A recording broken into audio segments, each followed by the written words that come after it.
fast hell is turning. So catch me outside and kiss my ass. So fucking stressful. Y'all could smoke some grass.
Good evening, ladies and gentlemen. MC Motorsports here, live from Kansas Speedway with the Worldwide Racing League Truck Series.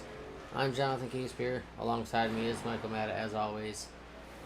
Matta, we got about under 5 minutes left here in practice before we head into qualifying. We got just about 20 trucks. Like we have exactly 20 registered. So another good-sized field for these guys. And key point to make very early on is Jonathan Cofield has made yet another race. He continues to stay eligible for the playoffs with his now back-to-back victories. Does not have any more room to miss any races, so we'll keep an eye on that as the season progresses. He also currently has Mark Cofield leading the timing with a 30.47, dead on with Anthony Camarado.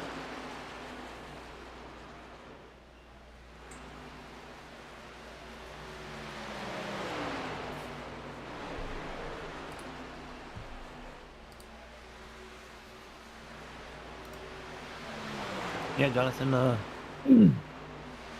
Cofield isn't really setting fast laps right now. He's just kind of racing with people, so I don't think we really see his true speed down in 13th right now.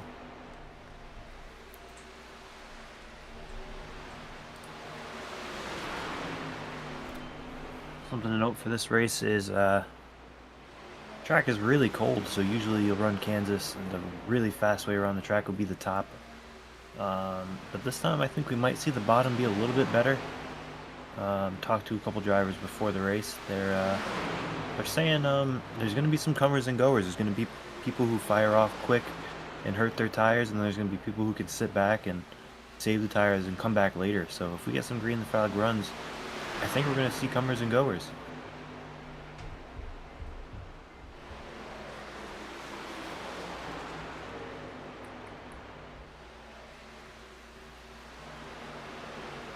Again, the top times aren't really separated by a whole lot. The top 4 are less than a tenth separated, with those top 2 having identical lap times.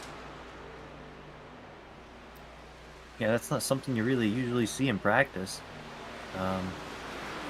We got Mark Cofield running a 4.77 and Camerata running a 4.79, so only 2,000 separated.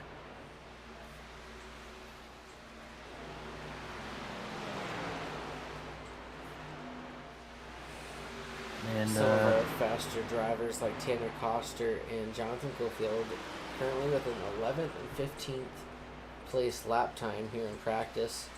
Other notables, Will Moore is outside the top 10 with a lap time, and even Zapato's back in 8th. He's usually closer to the top 5, like 6th and up.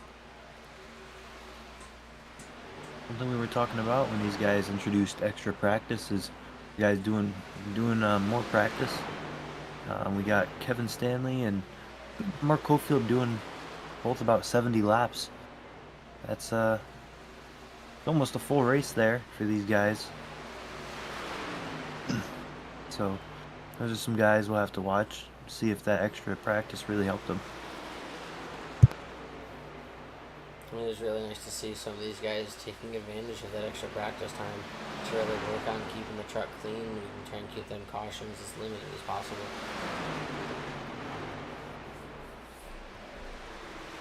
As the final seconds of practice wind down, go ahead and throw up the points heading into this race. Slight typo on the points.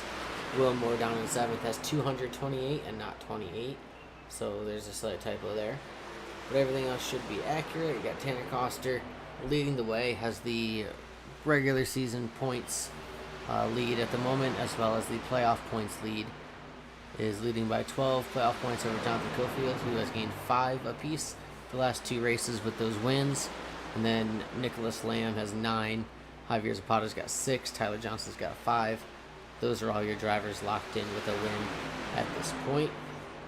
And then you see the rest of the way down the field as the points begin to get more and more separated as the season continues.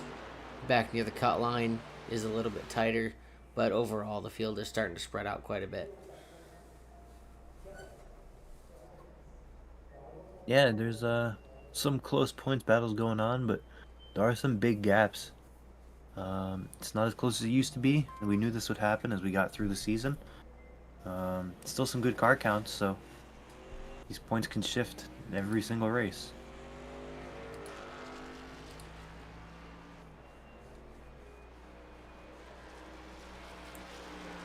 Got one of the fastest guys every week, Tanner Coster, on track, putting down his qualifying run coming out.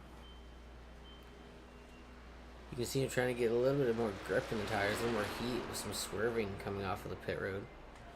Yeah, track's only 67 degrees right now. It's really cold out there. It's going to be a lot of grip.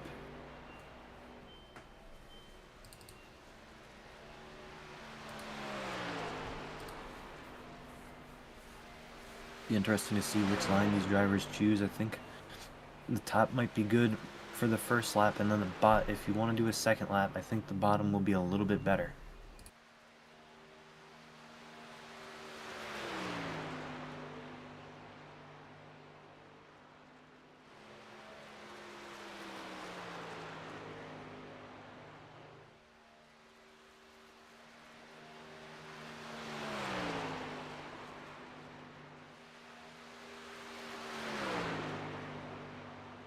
With Keith Ayers on the top, only separated by 200ths to Will Moore. You can tell just from those initial lap times that Coster might be one of the only ones who took a high line first lap setup. He was 2/10 off those guys. Yeah, we'll see when he crosses the line here. Jumped straight to the top by a tenth or more. Ayers shaves a little bit of time off. But yeah, judging from those initial times, out of those first 5, Coster was the only one to have a setup lap on the top and then come out with an absolute heater lap too. So that's very telling for the race. It looks like that bottom line might be pretty dominant until you start wearing those tires and you lose a little bit of grip. Right now, you're almost full throttle around the bottom. I ran a couple laps. That bottom line has a lot of grip early. I think we might see that line move up as it gets rubbered in and the tires get some heat in a run.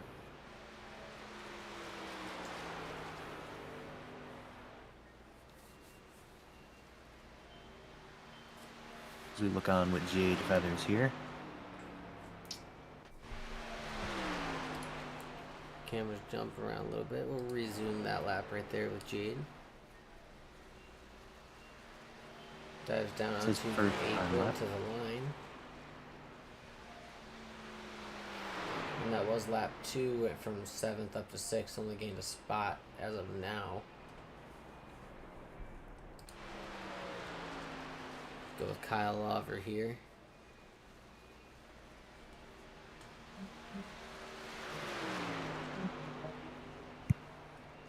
Looks like he's trying that top line. This is his second lap, so we'll see it compared to Coster if maybe it's just the first lap thing or if it really is the top isn't that good. To a 30.8, so Gains yeah, I think time, no positions. I think that top line is not going to be where you want to be early in a run.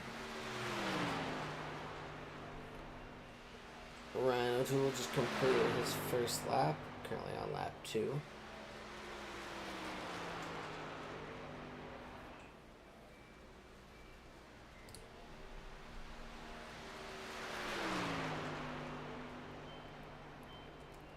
You really see how much grip the track has with just, they're not coming all the way up out of the corner. There's just so much grip that they don't have to. You can really ride around low on corner exit. O'Toole jumps the boards to P3. A driver we don't typically see qualifying that high with a impressive lap time within a 10th of pole.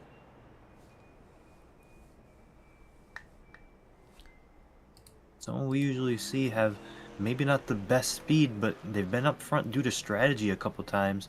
Tyler Johnson on track right now. Tyler Johnson, yet again, running the 500 cars truck.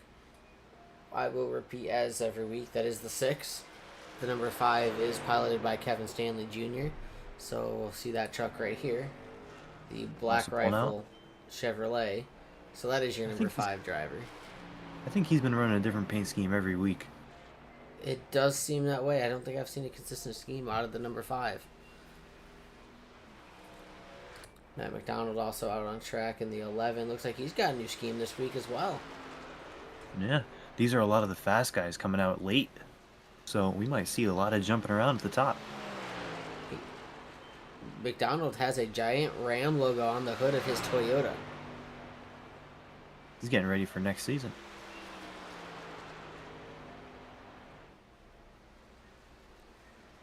We are yet to see either Cofield go out. And it does look like a new name in the field I'm seeing registered, Joe Bernal. Yeah, he might have ran one or two races early. You said that about Cofield's coming out. There is a Cofield on track. Mark Cofield on his way out.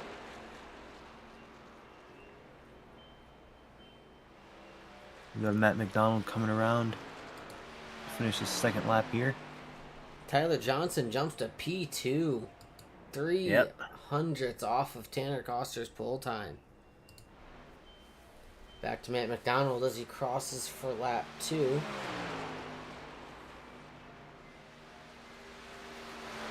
Does not appear to gain anything there.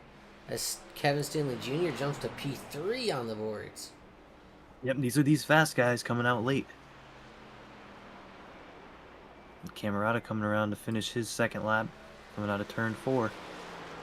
He's got a really nice line on the bottom there.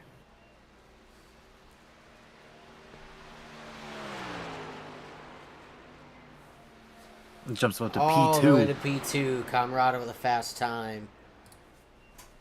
Mark Gofield down the backstretch for lap 2 currently.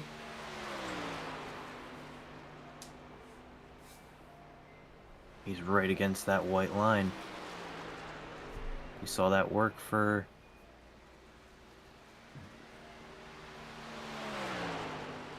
Oh, another fast lap. Up to P3.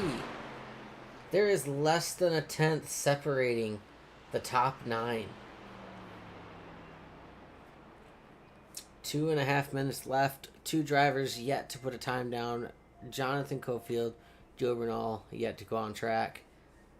And it looks like you only need around a little under 2 minutes to complete all your laps if you pull out and don't mess up. It takes about, a minute 40 in total, I would guess, roughly, to get all 3 out and 2 laps down. Saying how close it was. Second and third are only separated by 4 thousandths of a second between Camerata and Cofield. Now, with the dominance out of that 58 machine, do you think he's just looking for a little bit more of a challenge this week? Going to start at the back? He could be. He's running out of time to come out on track. I'm wondering if he might just be starting in the back. Yeah, if he pulls out now, he's only going to get 1 lap done. So both of those final 2 drivers don't appear to be putting laps. Away. And I would not be surprised. Cofield just said on the radio, he's not qualifying. All right, well, I wouldn't be surprised if they end up advancing the session or they just let that last minute 20 run down. I'll be right back. I'll use this non-action time to pull up the Dash4Cash standings. It is the first of 3 Dash4Cash races. Top 8 finishers from Bristol qualified.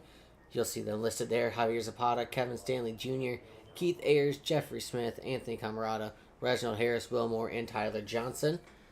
All qualified for the Dash4Cash races that consist of Kansas tonight, Nashville Superspeedway in 2 weeks, and Lime Rock 2 weeks after that. The highest of those top 8 that finish in this race will win $25. And of those 3 races, points will accumulate for them 8 drivers, and the highest points total will win $100. So there is a potential for $175 to be won. If you're the highest finisher in all 3 races, that would obviously give you the most points. You would take all 3 25s as well as that $100. So $175 on the line, 25 per night, 100 for the total. And we will see them 8 competing a little bit harder than just for the win of the race, but also to beat the other 7.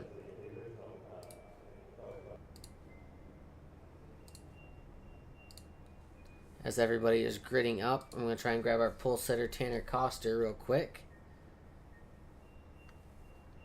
We'll see. I forget where Tanner sits.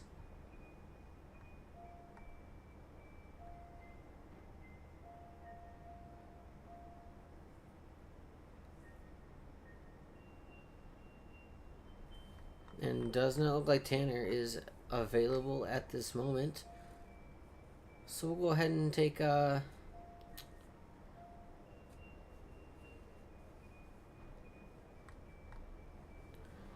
see if we can get Camerata up in here. Camerata out of Fatal Motorsports.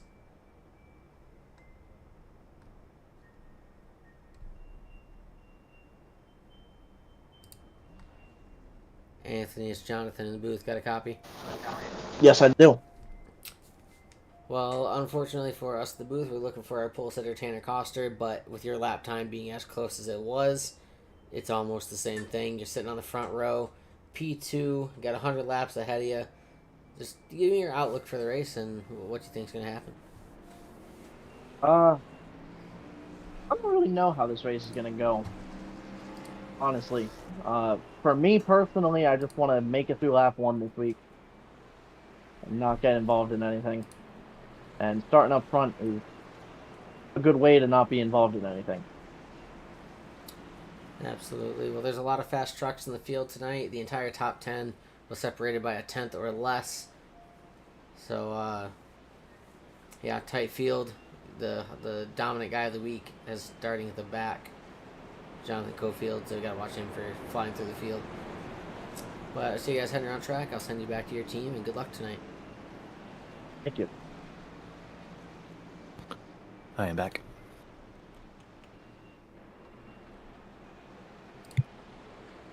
Alright, Meta has returned, and I just returned Anthony Camarada back to his team as we're getting ready to go green here.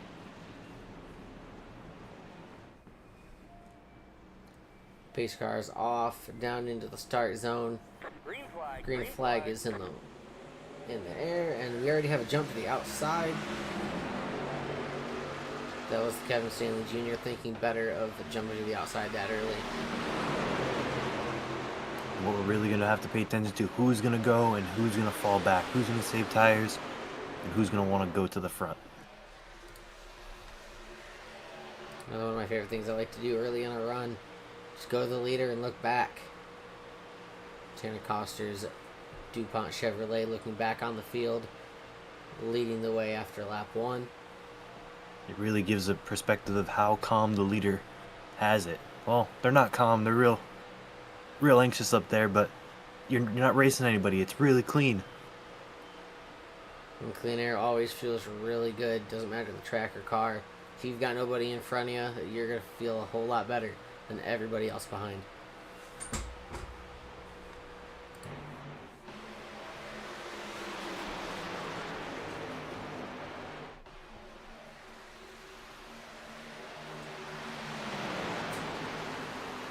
Looking back to the field, we got a big bundle right here. Yeah, right here with Will Moore. Will Moore, you see Nicholas Lamb. The 17 of Keith Ayers is up in there as well. Look further back in the field.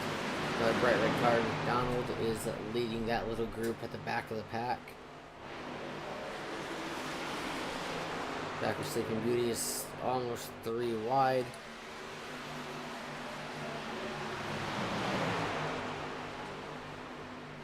And as these guys settle in, they're starting to think a little bit about fuel. That fuel runs about 27 to 29 laps.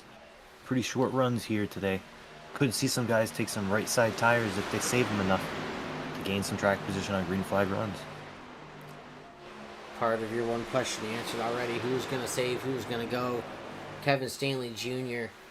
P3 right on the back end of Cofield, the 97. That is Mark.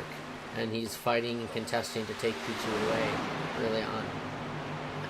Something I want to point out real quick. 14th place, Jonathan Cofield up 5 spots. Biggest mover so far. Definitely not surprising.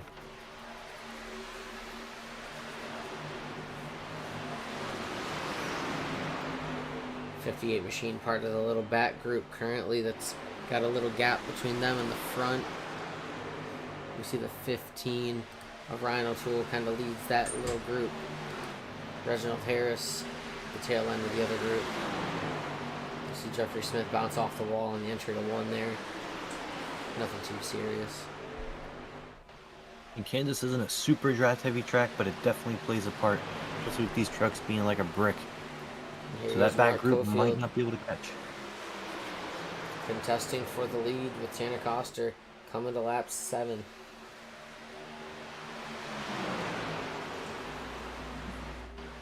Don't count out Stanley. He's right there. He's been up at the front a lot of these races with some bad luck.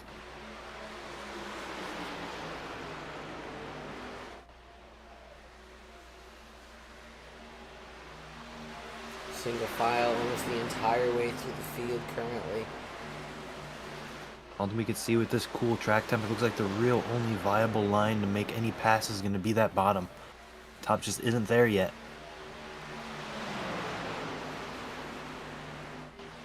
Look back to 6th and 7th place. We got Zapata and Lamb battling. We see here, Lamb is just going to pull away on that bottom. Zapata has a little bit of a run. He's going to push him down the back straight.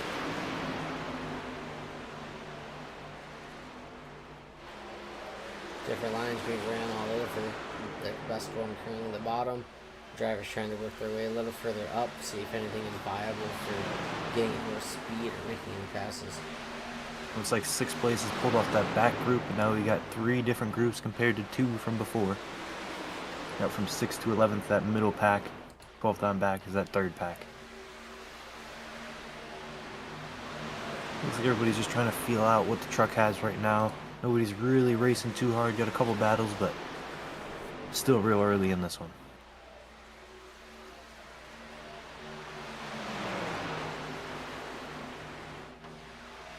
This fight for the lead stays heated. And Cofield really wants around Coster, but he just doesn't want to use up that tire to get around him. I think he's hoping for him to make a mistake.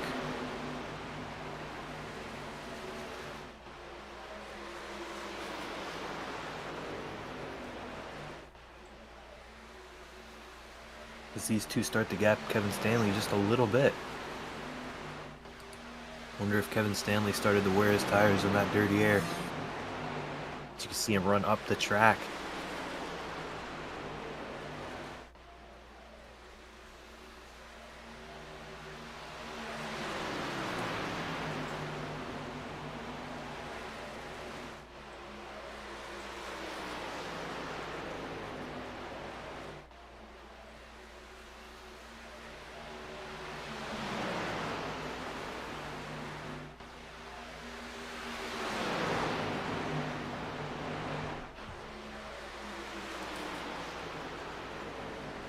I'm seeing with Kevin Stanley, that top line's coming in a little bit, especially on exit. You see him get a big run to the bottom. Oh, slight contact to the left front of Mark Cofield. You see Coster slide up. That top line is in. Like a flip of a switch, that top line is here. Nobody's running the bottom anymore.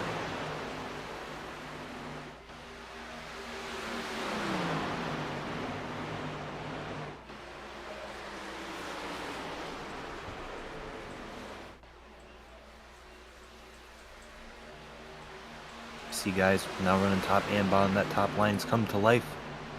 About 13 laps into a run.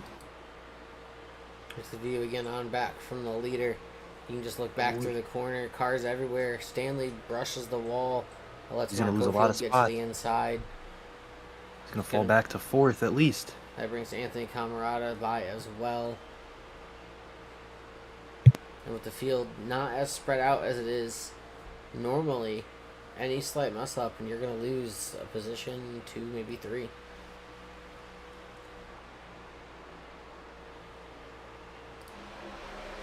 Mark Cofield riding the bottom, Coster riding the top. Cofield looking to get that lead as the fight for P3 between Stanley and Camarada. Becoming a 3-way, 3-wide fight down into turn 1 as Tyler Johnson is joining. 3 wide through 1 and 2. Oh, it's tight. And they touch it. Oh, and the 5 goes around. Oh, and he goes upside down. He catches some air. The 5 across the nose, and here comes some extra trucks brushing the wall. Yeah, it was just 3 wide, and it looked like the bottom car just didn't give enough room, and they all kind of got together. Have to get another look at it, but just looks like they all ran out of room. It looks like Tyler Johnson might have just been crowding too much. Camarada in the middle, Tyler Johnson on the left, Kevin Stanley on the right. A little wall bounce from Stanley. Oh, actually, and it just Stanley gets up on the wall. So Stanley pulls off the wall. Looks like just a little too much. Right across the nose of Camarada. Nowhere for Johnson to go. Wow, I didn't think we'd see a car get up like that here. You guys are running pretty fast. As a view, I'm Plus you interested didn't to get back up see. over. I'm wondering if he's still going. As we back up here a little bit. I'm interested to see how this went from the cockpit of Tyler Johnson. Yeah, I'm looking on track. Kevin Stanley's still on track, even flipping. Borderline flipping, so. Looks like pit road's starting. Everybody's coming down. And he stayed pretty clean through all of that. And of course, the view that we have to get. Kevin Stanley Jr.'s cockpit. Looks like a couple guys missing their pit stalls as we watch this crazy onboard. Looks like Nicholas Lamb's going to come out first. He might have taken 2. The 5, I think, takes 2. We had 2 cars past the leader here. Nicholas Lamb and Tyler Johnson jumping up into first and second. Tanner Coster coming out third. And take a look at 5th place. Tyler Johnson slowing and letting people by. I believe there's a possible speeding penalty for Tyler Johnson. Yeah, I know he missed his box, so I don't know what happened. I saw he had the backup. I don't really understand how he got out so quick. Maybe he just put fuel in it, but that wouldn't explain him having to let people by.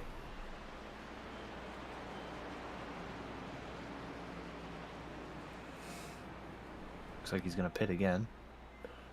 Wondering if he missed his box, put the wrong check marks on, and but this shakes up cycle the front. Nicholas Lamb to the lead, and look at Jonathan Cofield, 4th place, up 15 spots. I think was running roughly 13th at the time of the yellow, so it's gained 9 positions just on pit road. What I'm looking at is Lamb, Cofield, and Matt McDonald had 7-second stops compared to everybody else 14-second stops, so they took 2 tires. They're taking a gamble here. I did talk with some of the drivers beforehand that tire wear was pretty low on these shorter runs, so this could be a huge advantage to these guys who took 2 with tire wear not being too high. We'll see how they hold on with Lamb, Cofield, and Matt McDonald. Slight connection issues, it looks like, from Jonathan Cofield. A little bit of blinking going on the outside there.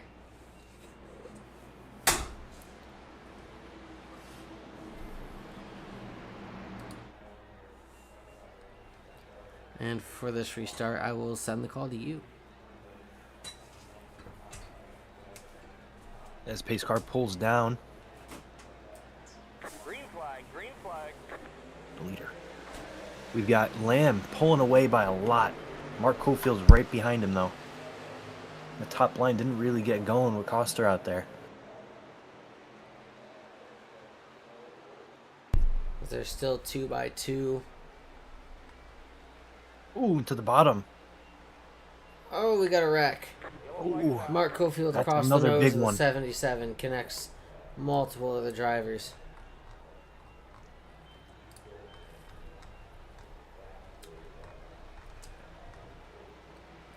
Yellow Didn't see what flag is started that out one. again.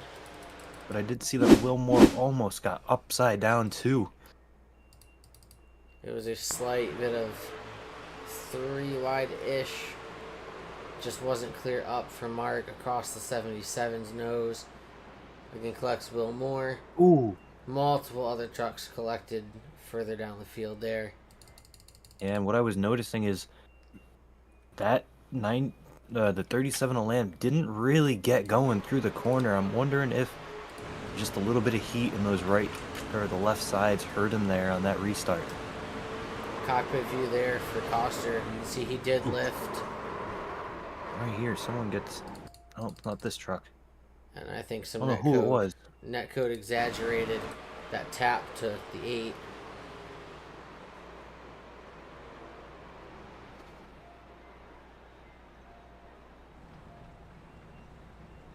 As we have Jonathan Cofield, Matt McDonald, Ryan O'Toole, and Brandon Alessi down pit road. All cars involved.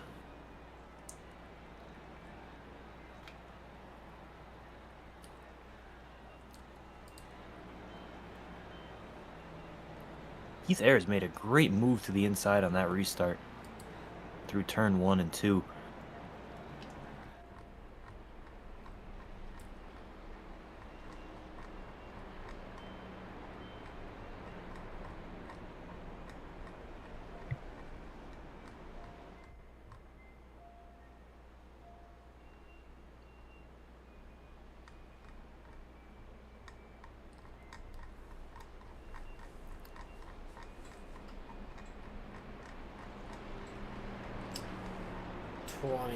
Laps in the book so far here tonight out of 100. Current leader Nicholas Lamb up 8 spots from his start. The current biggest mover with Cofield going down pit road goes to Lawver. Started 17th, currently 7th, up 10 spots. Jeffrey Smith with an extended stay on pit road in that 96.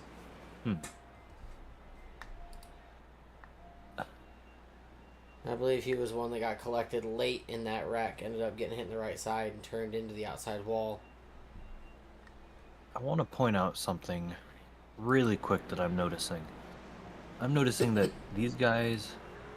No, never mind. I'm lying. I was looking at the wrong setup. I thought they had the Talladega setup on, but that was just my truck. I was like, what are we doing here? But, looking at the wrong thing. I was checking our tire sets. They have 4 sets of tires. So not many, especially given the amount of cautions. This will play a little bit of a strategy game if we get enough cautions and people just want to keep taking tires. But we are seeing those 2 tires. They did hurt a little bit on that restart. We'll get another shot of what they're going to do here. I do believe everyone else, Jonathan Cofield and Matt McDonald, were involved in that wreck. The only other people to take 2 tires other than Lamb. So Lamb is the only one out there on that 2-tire call right now.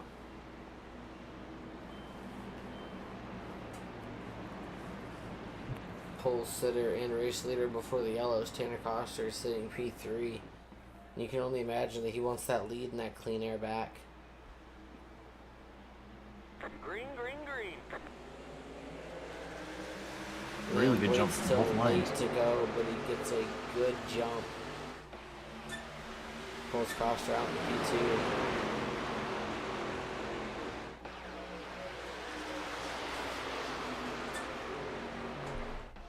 Coster's going to jump around the outside. I think we might be seeing that those 2-tire call might not be the right call. Zapata moved up in front of Keith Ayers there on the top side. Very close call with those 2. As Jade Feathers on the bumper of Lamb. Is that Anthony Camarada under the apron, 3 wide down into turn 1. 3 wide at the 37 gets a little tight. Those tires are hurting. Oh, and he's going to get into Tap him. into Zapata. Zapata bounces the back up into 24 the round. wall. As the 24 Zapata got turned around, I believe Looked like he the was only the only one. one. Yep, I think he was the only one involved, other than when it started. Got pretty lucky there. He got sideways right in front of the field. Everyone did a great job of getting out of the way. And you can see just Lamb can't hold on. Yeah, Lamb on them right sides only. A little tight. There's a chance he might have taken none with how bad the car is. And then just gets turned a little bit. Turned again. Stuck on the outside wall. Everybody makes it by.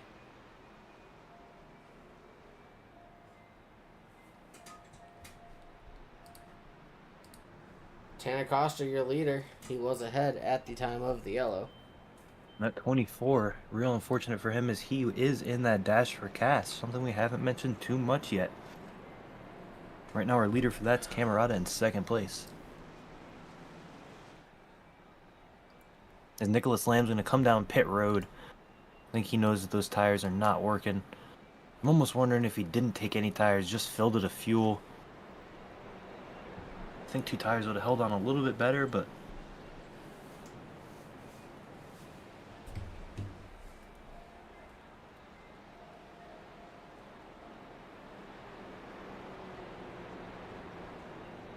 At the start of this race, this field is almost completely flipped, except for 1 and 2. You have 3rd place up 14, 4th up 10, and you go to the bottom, you've got 12th place down 9 and 13th down 10.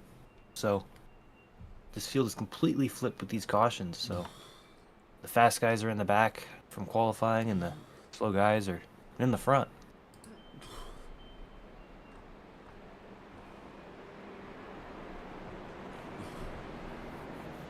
Something I'm seeing is Zapata. Nope, he's off pit road. He had a long stay on pit road. Probably just trying to fix the truck without using a fast repair. As it's still a long race to go. Only a quarter of the way done.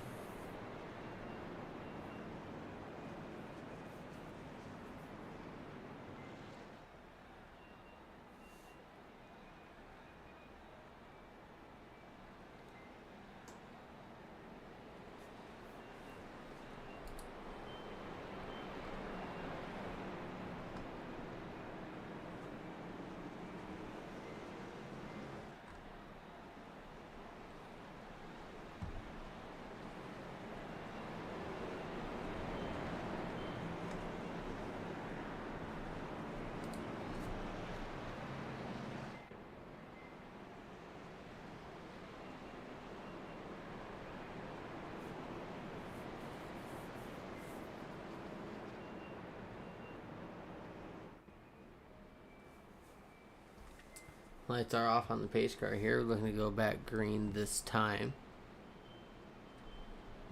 And a familiar face up front. A couple familiar faces up front that we see almost every week with Coster and Camerata. Two powerhouses so far for this season.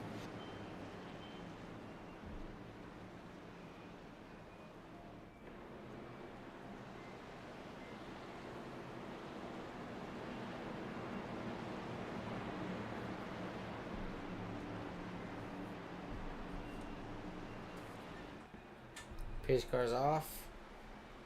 We're gonna head into the guy car restart zone under control of Tanner Coster. A Jake huge Feathers jump. blinking in the second truck on the outside.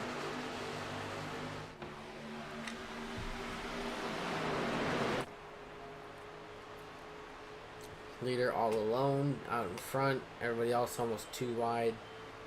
Back through the field. And that was a great shot of showing those two distinct lines at the top and the bottom. You can see there was like almost a very split middle in the pack there. Nobody's really running that middle line. The only one doing it is our leader. Look back at Loffer at 15 spots, fighting for P2 with the 71 of Anthony Camerata. Jake Feathers just behind that. Keith Ayers, and then both the red trucks, and Matt McDonald and Will Moore.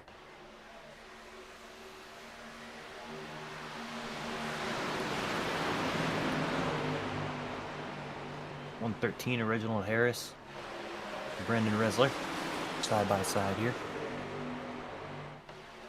Back up a little further, Tyler Johnson making a move to try and pass both of those red trucks down the front stretch.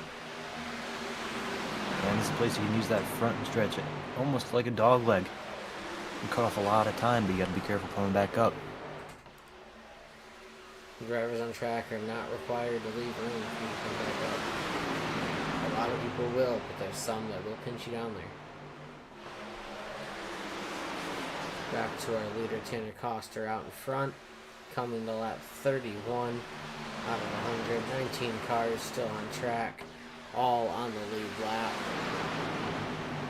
I think Tyler Johnson's one of those cars we're going to have to watch tonight. He's making pace through this field pretty quickly right now.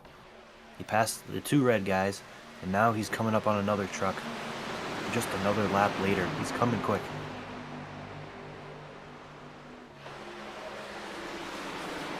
Mark Cofield a little bit deeper.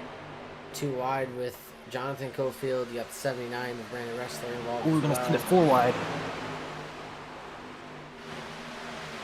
Yep, 4 wide. The touch. Ressler into Jonathan Cofield. Jonathan starts He way slides up up. the track. And we got a car around. Ressler around to the back of the field. Oh, up in the Lamb. Nicholas Lamb. Yellow stay flag is green, not though. out yet. And Oh, there it is. Yellow's out. Very late yellow flag. Man, they had 4 wide. They almost had it saved, but As we back this up all the way to the exit of 4. Just watch the far chase here from Brandon Ressler, fighting around Reginald Harris and both of the Cofields there. He's got a Ressler huge middle of both Cofields. Jonathan not quite aware of how close Ressler was. And then this is everything that unfolds after.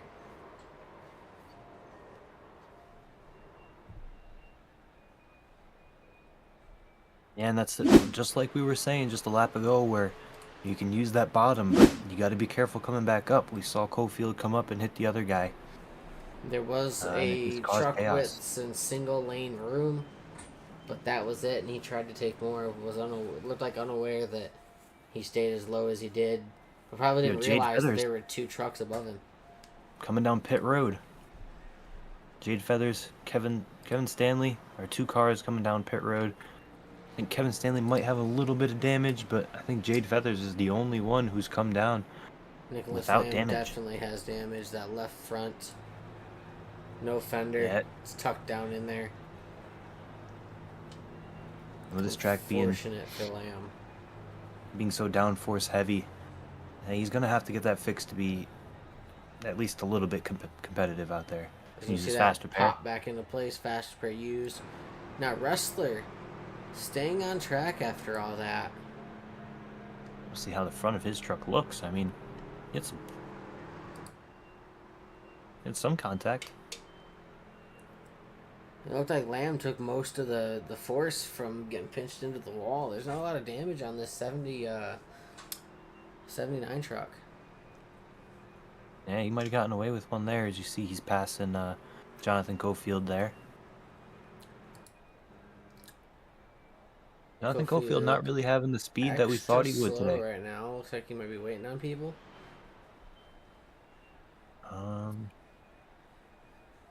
He has his truck off. Yeah, I don't hear it running. That truck is not. I don't think he blew up, but I don't know. You just can't get it refired, or? Oh, there it is. There it goes. I don't know. It's a weird one.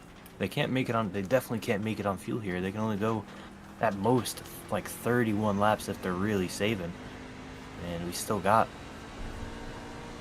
about 50 something to go.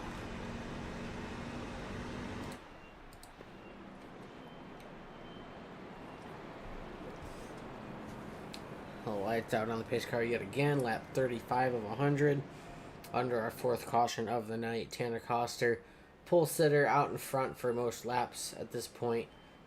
Anthony Camarada also started P2, still sitting there, or is back to P2. Has not ran most of the race there, but up front yet again. Tyler Johnson, a strong contender as well, P3. Yep. I was just gonna say, Tyler Johnson. We saw him coming through the field. Now he's up to P4. Kyle Lawver, Matt McDonald, both up 13 spots behind that. The biggest movers at the moment.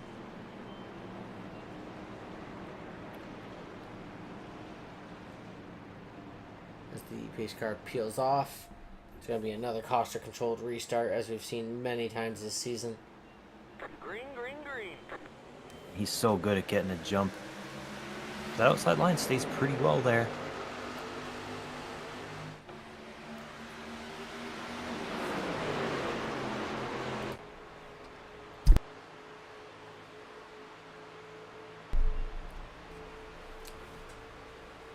Looks like everybody behaves through 1 and 2 down into the back stretch. I do think we're going to see these guys stay a little bit closer, but I don't think we're going to see these packs break up like we did the first time. These guys really understand the track now. It's single file through 6th. 2 red trucks are battling back there. One of the first big battles on track with Will Moore, Matt McDonald, Get notification. Cofield. Brandon Ressler, in some sort of incident, entered pit lane.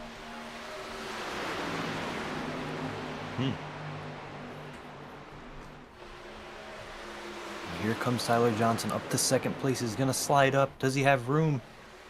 He does. He's going to clear for 2nd.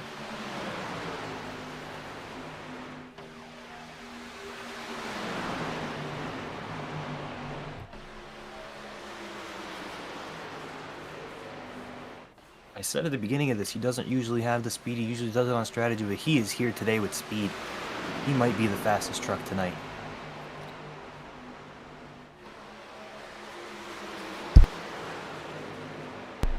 Front 3, nose to tail. Wilmore, He's to the Keith back Ayers bumper. battling it a little further back, trying to get P5. Zapata and Mark Cofield side by side behind that. And Lots of racing through the field.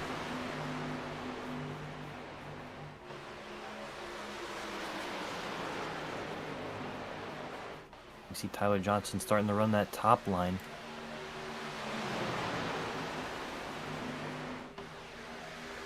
It's not really gaining or losing anything. He drops down to the bottom this time around.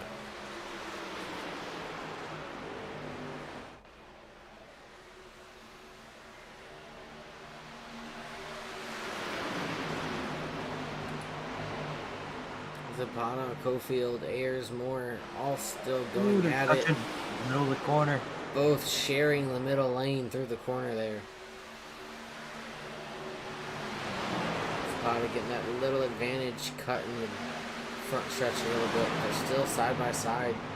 They look a little bit faster than the guys in front of them, Will Moore and Keith Ayers, but nowhere to go. Zapata gets in front, but Cofield not giving up the spot that easily. Looks low and is going to be now inside of Zapata. Zapata's going to have a really good run off the corner here. As he clears, he just doesn't have enough to get up to Zapata. Or Ayers.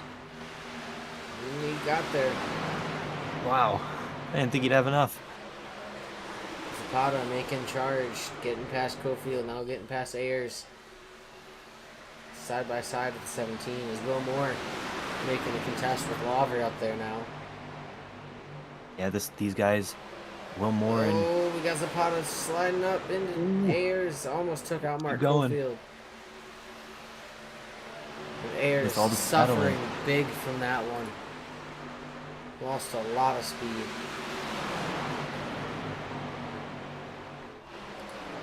Look back up at Will Moore getting clear of Lawver for P4. Yeah, and you can see that gap first, second, and third as we got a battle for the lead. Tyler Johnson tries it down. I was just going to say first, second, and third have pulled away.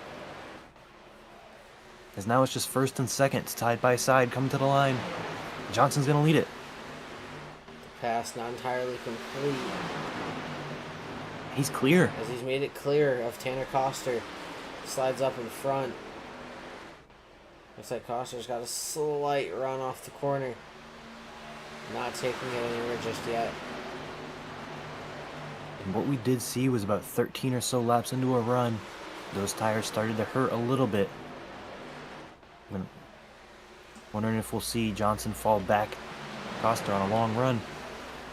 That battle for 6 heats up. Almost 4 wide.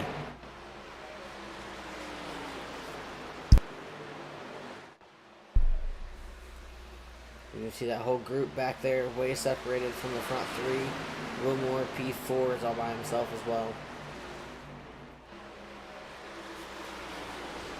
Lawver continues to drop. He's falling all the way back through that pack after being P4. A little bit of contact right there. Zapata and Matt McDonald. And they sort it out and keep on going. Because now we got McDonald and Zapata side by side. Cofield getting clear of Lawver. We've got Camarada on the back bumper of Coster. Coster has lost speed. Move to the inside for Camarada. Going to try and take second away from Coster. Ooh, he drifts up. He has to lift. He's tight. Has to lift out of it, as you said. Lost a lot of speed. He's going to let Coster keep that second place. And that's just going to help Johnson pull away just more and more.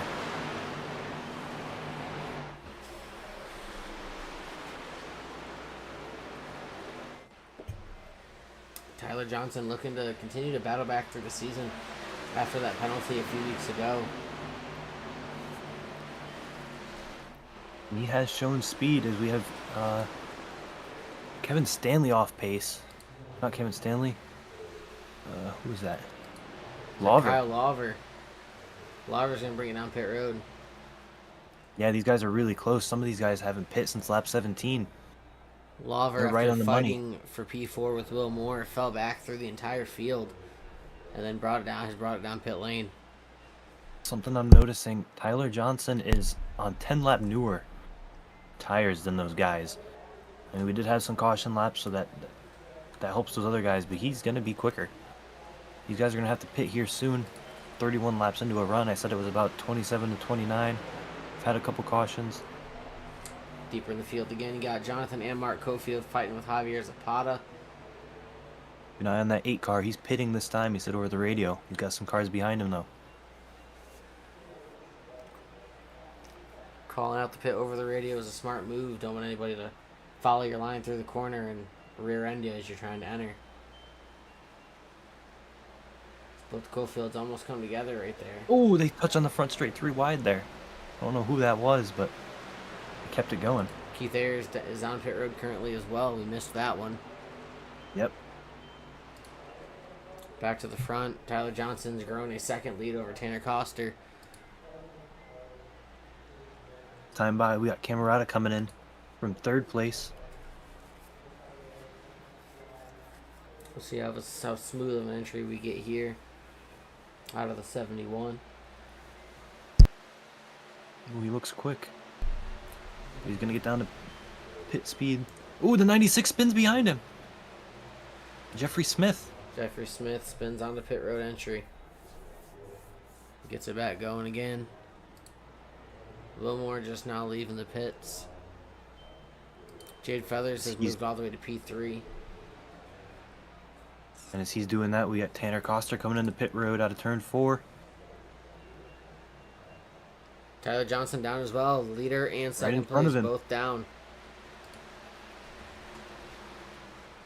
So we are well into pit cycles now. Jade Feathers does take the lead. Gonna get lap led. And we'll see if Camarada can gain anything pitting a couple laps earlier. Tyler Johnson in the box. See the sides going up.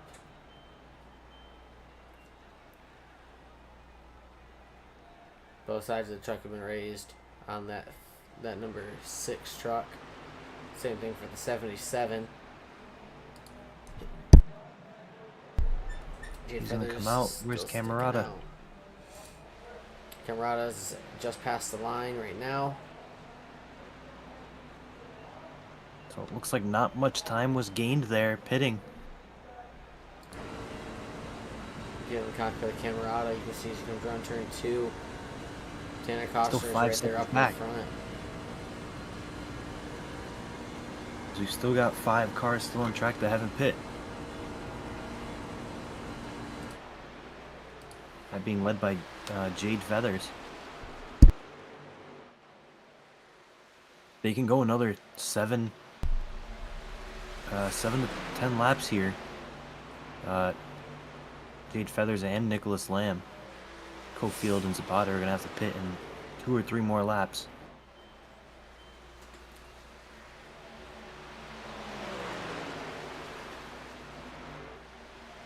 Ooh. We got someone hit the wall. It's like Brandon Alessi tapped the wall, lost some momentum there. He's gonna keep it rolling. Jonathan Cofield, highest We got a spot pass on for the the lead, P3. Nicholas Lamb. And get by Jade Feathers.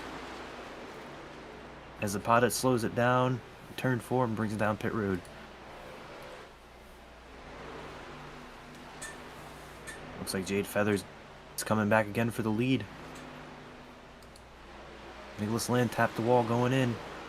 Looks like Nicholas Lamb just has a little bit more in his tires right now.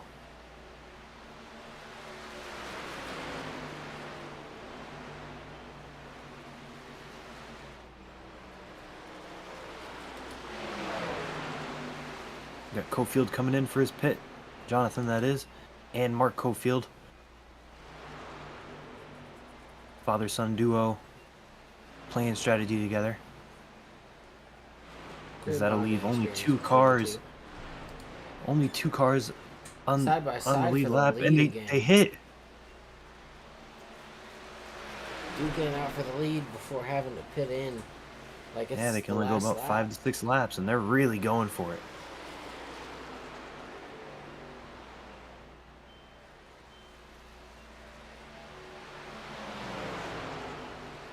Now it'll be interesting to see where these guys come out, as they're battling hard. We didn't see Camarada really gain anything. As we look back at those guys who were first, second, and third before, they're each split. Down pit road. Stanley, yep. He was a little further back. Probably about 6 seconds back from the leaders we have now. But Tyler Johnson, Tanner Coster, and Camarada are all very split up right now.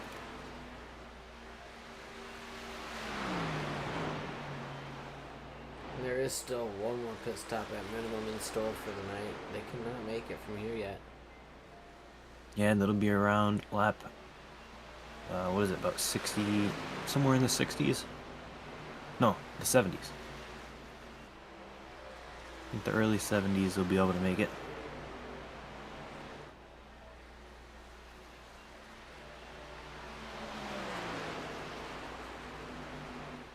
front two still yet to come down there. Stretching We've got a it battle out. for 13th between Jeffrey Smith and Ryan O'Toole, side by side. Start finish line, and looks like Reginald Harris wants a part of that battle.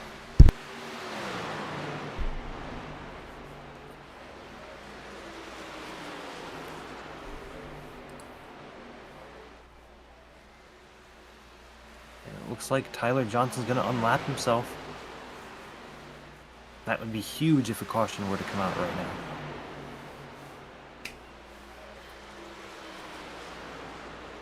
If caution were to come out, Tyler Johnson's going to take the lead and stay out, most likely. And that would trap everybody a lap down except for the two currently in the lead.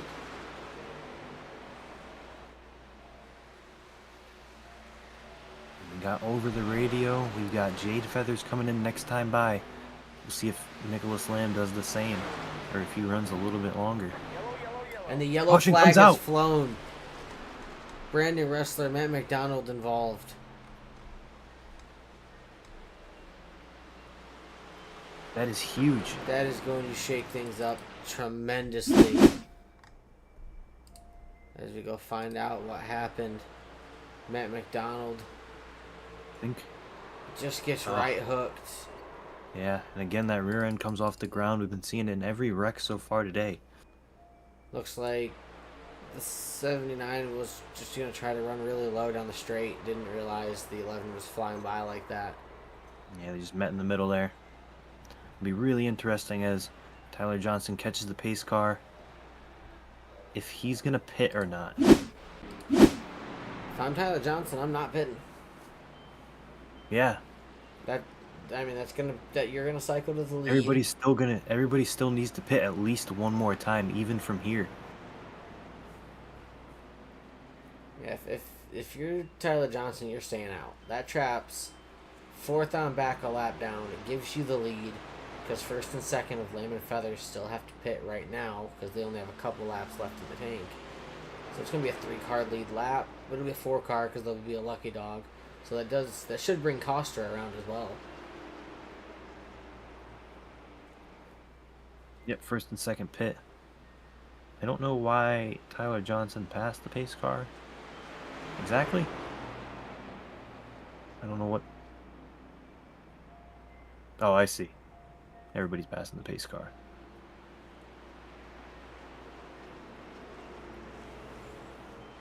So yeah, that is gonna put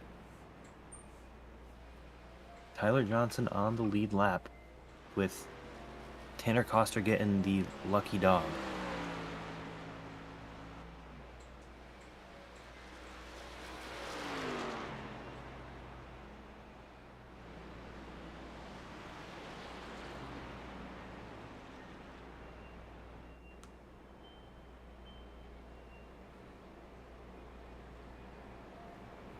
Now, because Johnson stayed out, when they get to about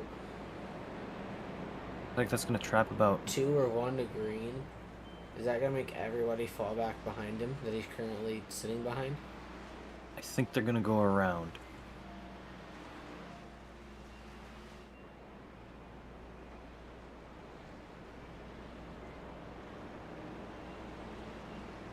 Well, one of us is right and one of us is wrong. We'll find out which here in a moment.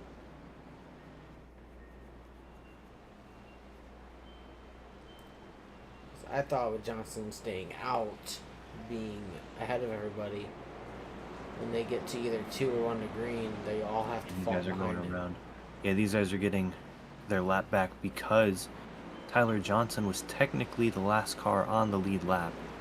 But those guys were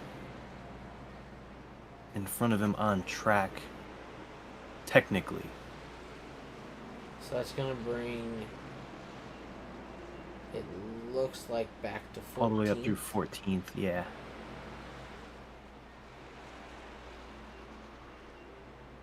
But none of those guys were able to pit. So Tyler Johnson's going to keep the lead,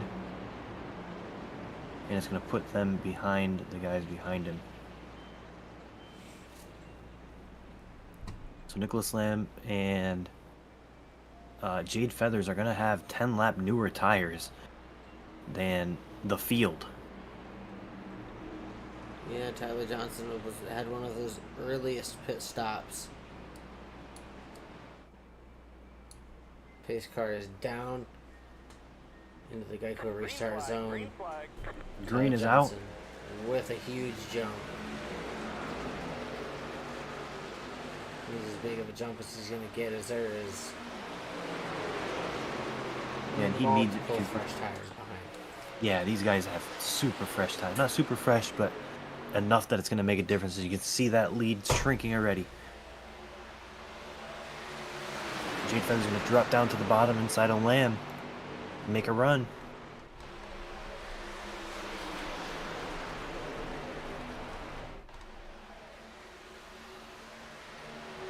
It's not enough to get to that back of Tyler Johnson with them side by side.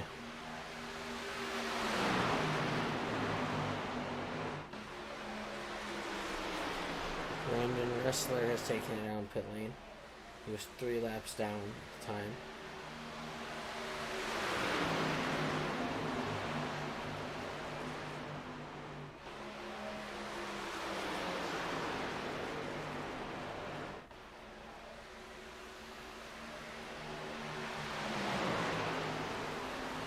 Here To the comes outside Lamb. for Nicholas Lamb.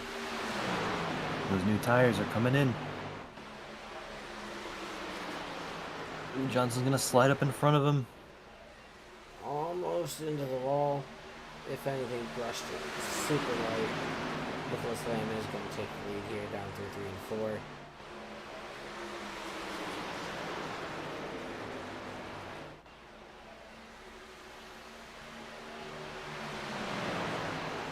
These guys still do have to pit one more time, so even though there is this tire advantage, there's still another strategy play to be made. As Ressler brings it out of pit road. Not sure why. He is a couple laps down, so He also had that incident earlier where it said he crashed and ended up on pit lane with no yellow. So I'm not sure what happened back then. Next up, Jade Feathers working their way by. Those new tires really showing what they're worth, even if it is about 10 laps. Every single lap's going to matter. I'll point out 6th for 5th place. We've got Jonathan Cofield making his way up the field. We're down around 30 to go here, and it looks like Jonathan's done messing about. Passes 2 cars in half a lap. He's up 14 spots. Biggest mover right now. He's looking at the rest of the field like, I'm done playing with you guys. It's time to go challenge the front. And at this point, you have to go. You have to try and get as much time as you can on these older tires compared to the leaders. Right now, for reference, he's running about a tenth or 2 off pace from the leaders with those older tires. That's with him running faster than everybody else. So I can imagine those other guys are really struggling, maybe 3/10 off the leader.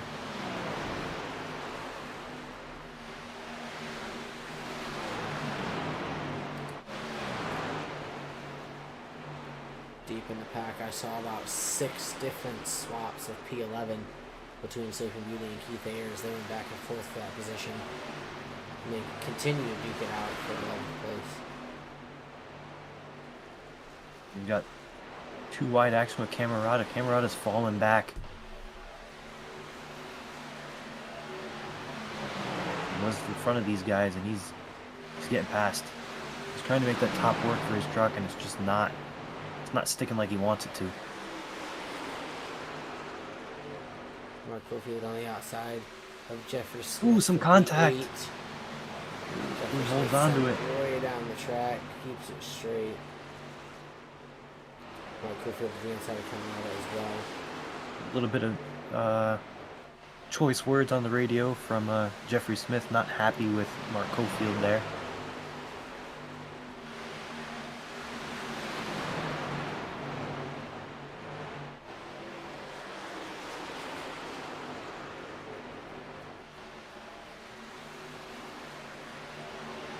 We have right in the middle of this field, in between like 4th and 6th, we do have some lap cars.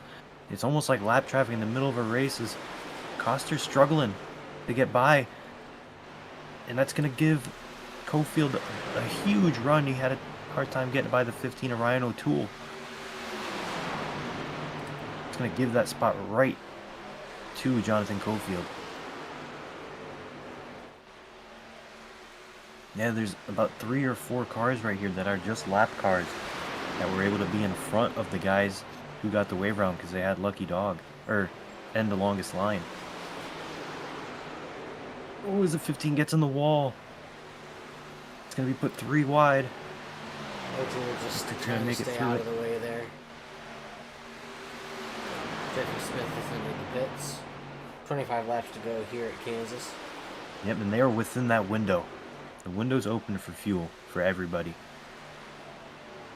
Now here on the radio we got Tanner Coster. He's falling back. He's pitting. So is Tyler Johnson. Coster from P5, Tyler Johnson from P3. That was a really good entry for Tyler Johnson there. Back to the front, Nicholas Lamb with a second lead over Jade Feathers. There was a small time where Jaden Feathers started catching up to Lamb, but Lamb really turned it on when he saw that.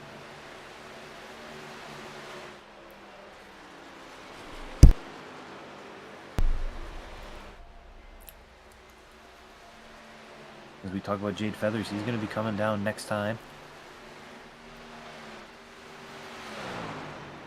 And like we saw that first time, there wasn't really a difference with 1 to 2 laps. So I think Nicholas Lamb can stay out longer if he wants to. We are seeing 4 tire stops out of Coster and Johnson, about 14.5 to 15 seconds for those guys. Same thing for Keith Ayers, Sleeping Beauty, about 15 and 17 seconds on those stops. I do want to keep an eye on someone like, what is it, Jade Feathers or Cofield. If they'll take 2 tires and try and gain just that little bit of extra time on pit road, it could be huge. Especially if you run it almost dry and take 2. Depending on how long that is till dry at this point. Because these guys, these leaders, they can still go another 10 laps, which would put them to about lap 90, 92.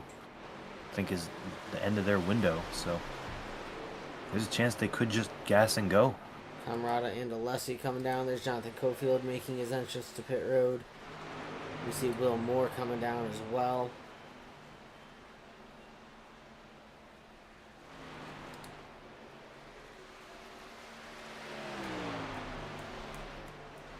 Camarada having a long stop.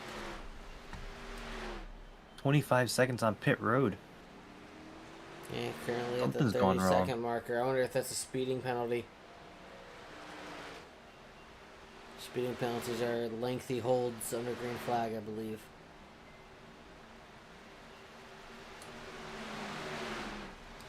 Mark Cofield making his way down pit road from 4th.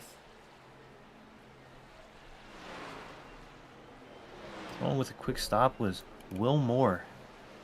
Only a 12.8 second stop compared to everyone else's 14.7.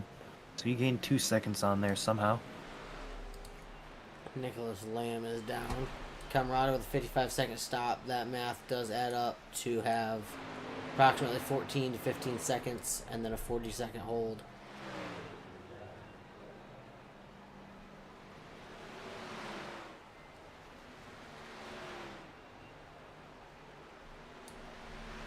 Jade Feathers we have cycles to the everyone. lead.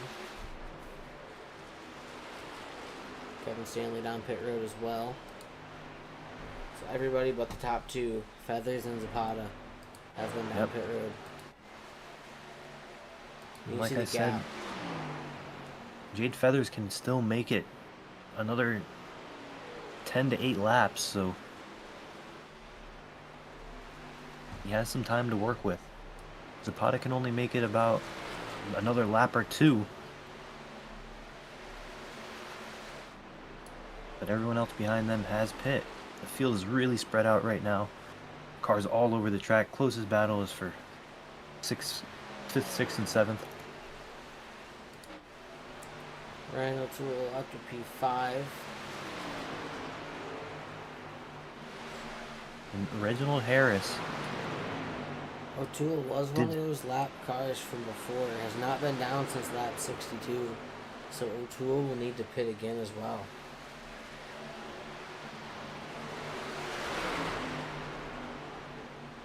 You can see up into the wall goes the 15.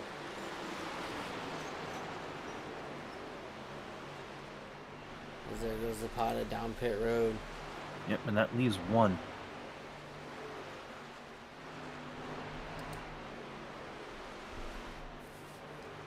Jade Feathers with the lead, What? still has to pit, coming to 15 to go. And what worries me is he only has a 30-second lead over Kyle Lawver, and driving down pit road here is about 40 seconds.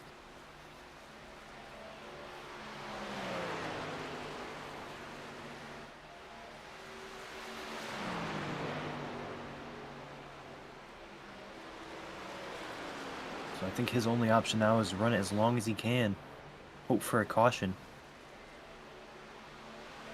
and hope that 4 tires can give enough speed to gain what'll have to be about 10 seconds of time. He's going to fall back that far through the field. And that makes, once this cycles out, we got a battle for first and second right now with Tyler Johnson and Nicholas Lamb and Kyle Lawver all together. For what will cycle to be first, second, and third. Lawver, not exactly a name that we've talked about up front in the past couple weeks, but currently making a case to end on the podium. Now McDonald.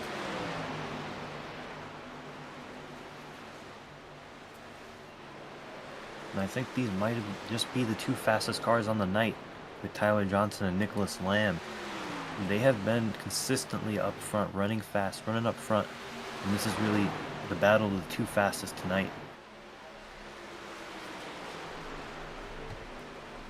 And something to had note. some sort of incident. I saw him enter and exit pit lane and then immediately re-enter. So I wonder if he spun while entering, slid out of pit lane, and then get back on. And that's going to bring Jade Feathers down pit road. And something I want to note, as Lamb gets on the wall, Lamb has 5 lap fresher tires than our leader.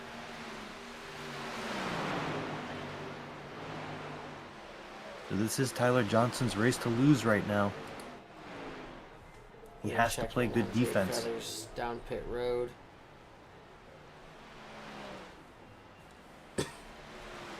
Gets into his box. In the pit stall. Our leaders are coming No out tires, of 4 right fuel now. only for Jade Feathers. 7-second stop. The leaders are side by side. But Jade Feathers just doesn't have the momentum coming out of pit road. Looks like he'll fall back to about 10th place. As Lamb got by Tyler Johnson with those new tires. It's only 10 to go.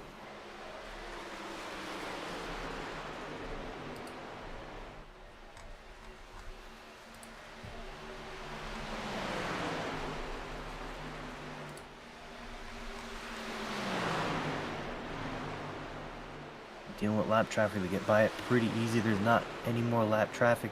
The closest is down in turn 4. So this is really just a battle between the 2.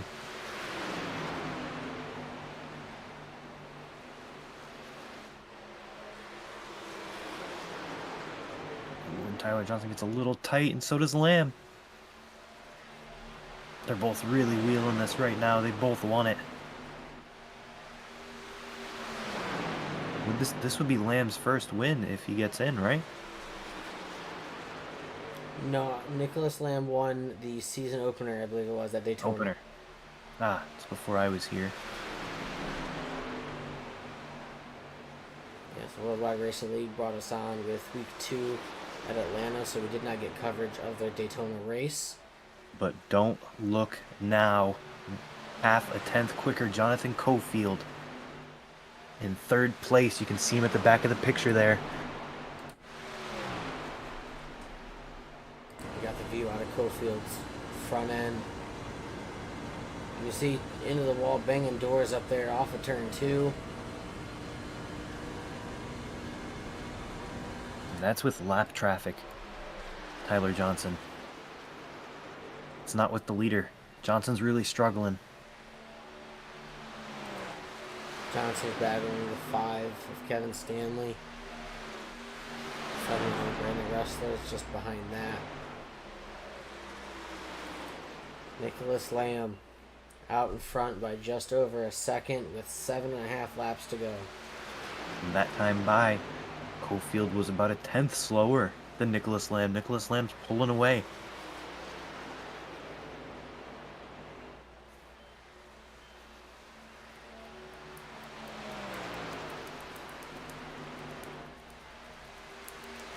We have a pass for 6th.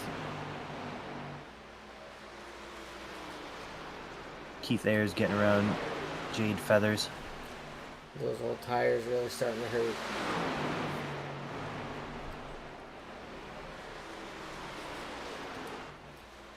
That gap continuing to grow for the driver of the 37. 1.6 seconds coming down the front straightaway.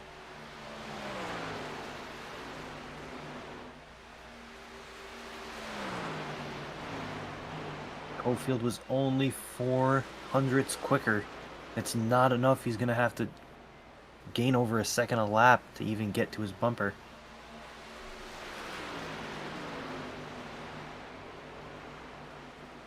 Because he is dealing with lap traffic right now. Brandon Resler. He still would have to go through Tyler Johnson and Kevin Stanley.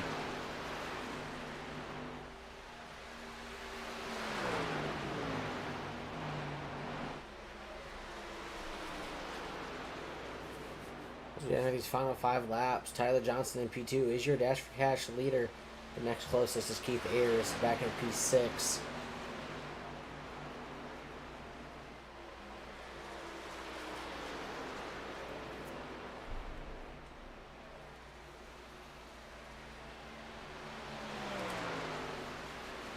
Past 2 laps, Cofield has been about 0.2 quicker, but it's just not enough time. Lamb would have to make a significant error. Looks like the battle is going to end up being for second place between Johnson and Jonathan Cofield. Johnson takes away that top line. He saw that Cofield was running at the lap before.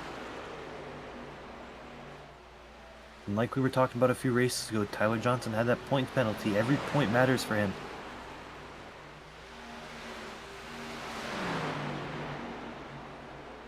To the inside goes the 58.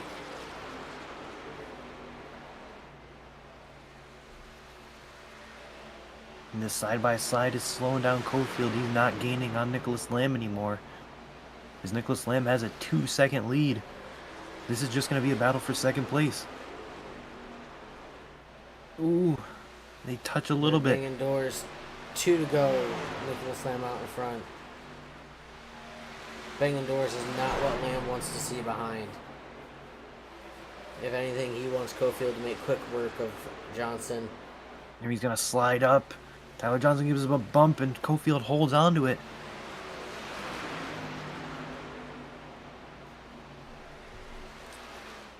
As Nicholas Lamb. Take the inside. Nicholas Lamb takes the white flag. 1 lap to go here at Kansas. 2.1 second lead. Cofield clear of Johnson for P2.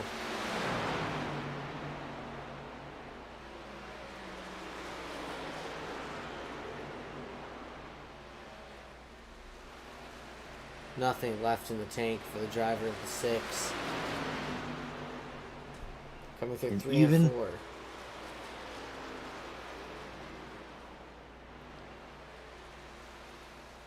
Down the front stretch for the final time, Nicholas Lamb is your winner.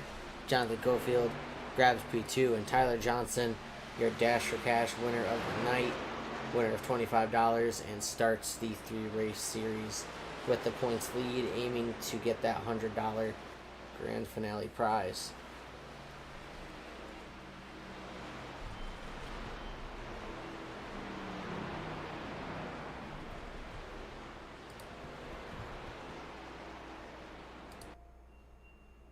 man, these guys put on a great race tonight. They had some really tough races, a few before this, but this was an awesome race put on by these guys. Kansas never disappoints.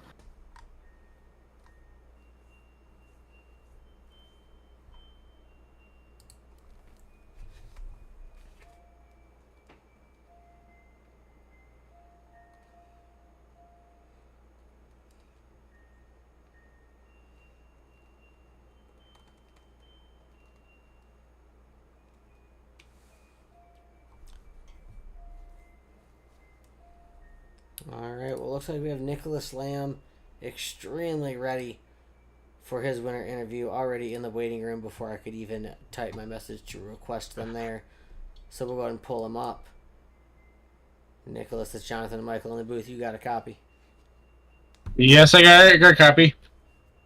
Well, congratulations on the win tonight. You're able to pull it off there, getting past what appeared to be the fastest driver for most of the night in Tyler Johnson. So he just didn't have enough there at the end for you. You're able to get the lead, hold them off, and get the win, adding to your win total and playoff point total, staying locked into the playoffs. Excellent performance from you. And just walk us through how the race was going for you and some of them green flag pit stops. The race was kind of smooth tonight. I had a little hiccup there in the beginning, get involved with the 79. Other than that, it was a quite smooth night. The green flag pit stops went by pretty smooth. I was trying to save an extra tire for this late run here for like the so I could have an extra set to pull something off. I took 2 tires there at the last pit stop. Truck was very loose. I rode behind the 6th truck till my tires heated up so I could take it right off. Yeah, we saw you early. Did you take no tires on that first stop? We couldn't tell if you took 2 or none. Yes, no tires. Yeah, it looked like you were really struggling. Yes, I was trying to let those guys go by. Sometimes you're the rock in the middle of the highway, so. Well, he ended up coming up out on front. Jonathan Cofield made a strong fight there after starting at the rear, but he didn't have enough to get to you, especially after fighting with Tyler Johnson the last couple of laps.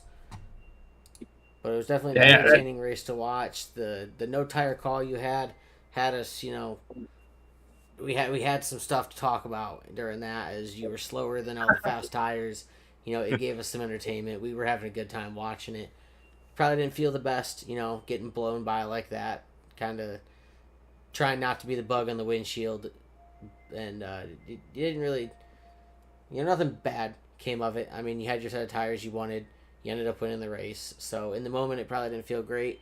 But now there really isn't a better feeling to have. Yep, right in victory lane here. Celebrating with you guys. Here with all of Stanley Motorsports, Lambus Motorsports, and everybody here at Worldwide Racing League, and that's about it. Well, absolutely. Congratulations on the win, furthering trying to cut into that lead that Tanner Koster's got at the top after a good start to the season for him. So you're right there on his tail. You're trying to get that regular season points championship as well. And congratulations on the win again tonight.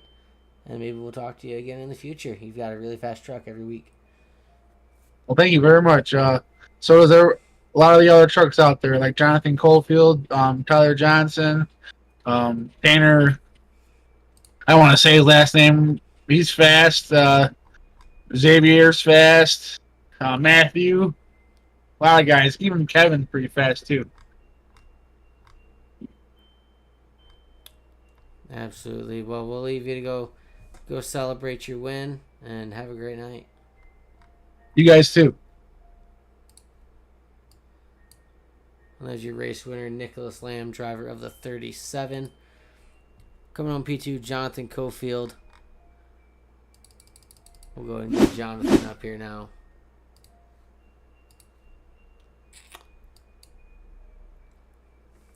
And to repeat what we have heard the last 3 weeks, Jonathan, it's Jonathan up in the booth with Michael. You got Sounds like you got a copy on us. Yes, sir. Excellent drive from you tonight. You chose not to qualify. Gave yourself a little bit of a challenge to work through the field. You spent what looked like a majority of the race running in the mid to back, kind of taking it easy. And then as the laps ticked away and the pit stops came through, you started charging, you started passing, and you made it all the way to battle for P2 with Tyler Johnson and took it from him in the final laps. Just an excellent run overall from you tonight, as same as the last 2 weeks where you won both of those. I guess my question is, what led to your decision to not qualify?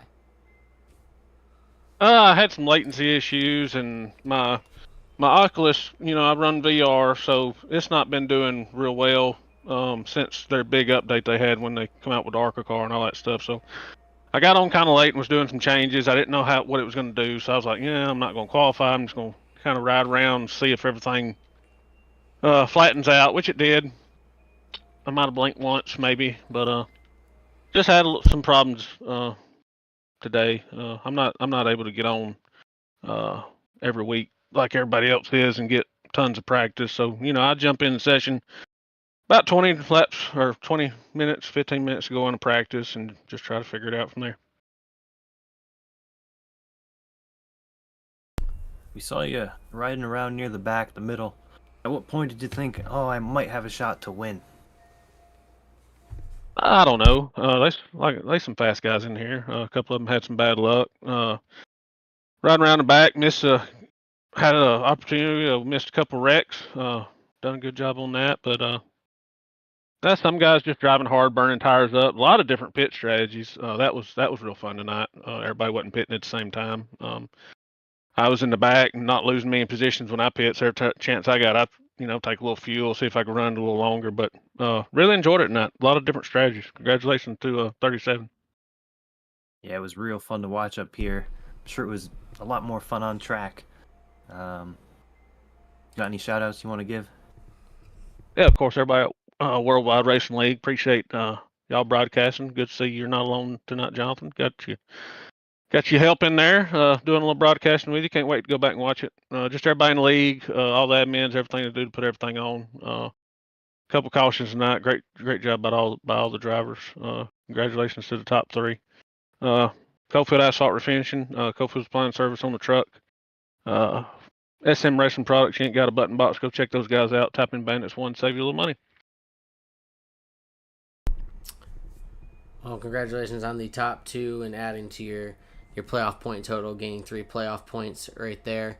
So you're closing in on taking the playoff points lead. I believe the gap with that is now 9 to Tanner Coster. He's up at 22. This will put you at 13.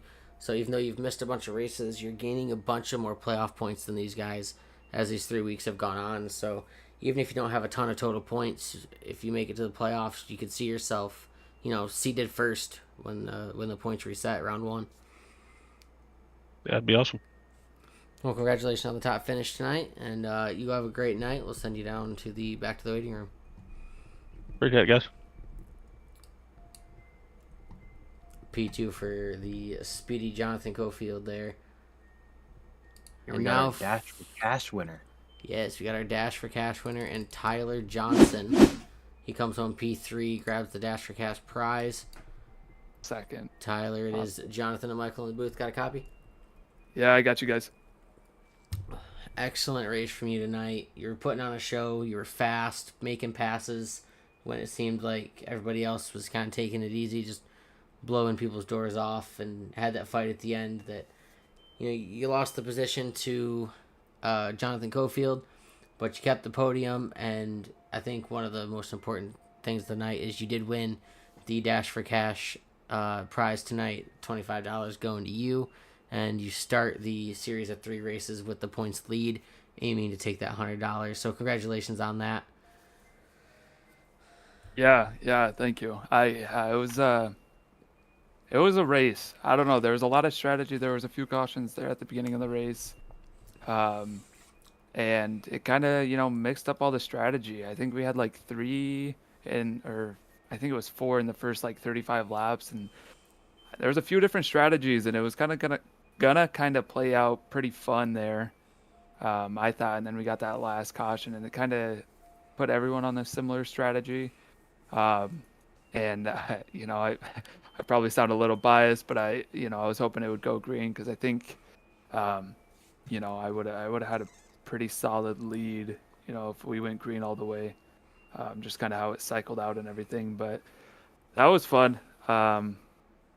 It was a good race. I'm definitely happy to win the Dash4Cash. I thought Jonathan was a qualifier, so I was kind of running him hard, and I felt bad. But then I realized he wasn't even a qualifier, so it was useless. But we got a podium. I think we got a few points on some of the other guys who qualified too. So I'll take it. I'm not too mad, and next week we'll be back. So, do you watch these back? Do you watch the broadcast back? Yeah, I do. Yeah. Yeah. You're probably not gonna like me. I started this off by saying you usually aren't the fastest guy in the field. You usually find your way up front off strategy. And tonight you completely proved me wrong. You definitely had the fastest truck out there. So, congrats on that. What do you think you would have needed? Do you think it just would have been the green flag run without a caution? Or do you think you could have done more pit strategy wise at the end? Yeah, well, so that first caution, I came in for fuel and everything, and then I was going like 2 over, and I got a end of the line, and it kind of just messed everything up, and it ended up working out pretty well, in hindsight. But yeah, I think it was just that last caution. Yeah, usually I'm not. I say this all the time. I'm not a top end speed guy. I never, have the most speed. I just try to save as much as I can. I'd rather be, good at the end instead of good at the beginning. So, but I love Kansas. I love these 1.5 miles. This is the first true 1.5 miles I've been able to compete with. So it felt good. But yeah, I think I nailed strategy down. Honestly, I will and Nick, we're gonna come in, that last caution last caution. Nick and Will were gonna come in half a lap later, and I think I would have had 5 seconds on second place, and if it would have went green, I don't know if anyone would have caught me. But they got that caution, then it kind of screwed everything up. So, but it was fun. I'm not complaining. I did what I needed to do. I would have liked to be on that podium spot, but I'll take the Dash4Cash money all day. So. Well, again, congratulations on taking the Dash4Cash. You got some solid points we got another playoff point, getting the top 3, and just you showed some speed. The last thing I want to comment on, I've mentioned it every week in the broadcast. You think we're ever gonna see a paint scheme with the number 6 on it? Oh my goodness, dude, that's funny. You come out in qualifying every week, and he says, "This is we got the number 5, actually the number 6, every week." Yeah, Kevin said something about that earlier in the season, and I switched it. I'm in 2 truck leagues, one on Tuesdays, one on Thursdays, and I get on to do those 2 races. I don't really usually get on to do much else, and the last thing I'm thinking about is switching a paint scheme, but I'll go ahead and do it for you guys this week.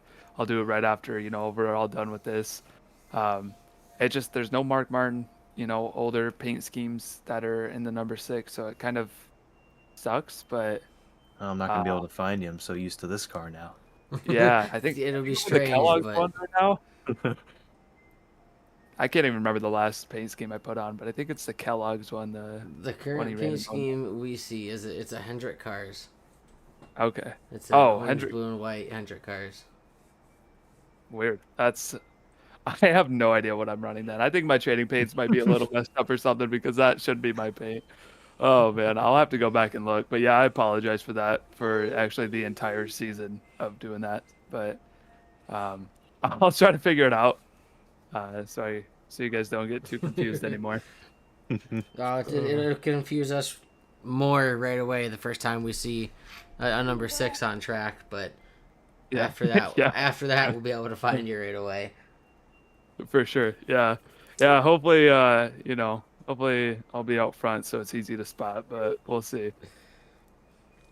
Alrighty, again, congratulations on the Dash4Cash win tonight, as well as the podium. Go ahead and give any shout outs if you got them. Yeah. Thank you to you guys. Thanks to Will and everyone who put this on.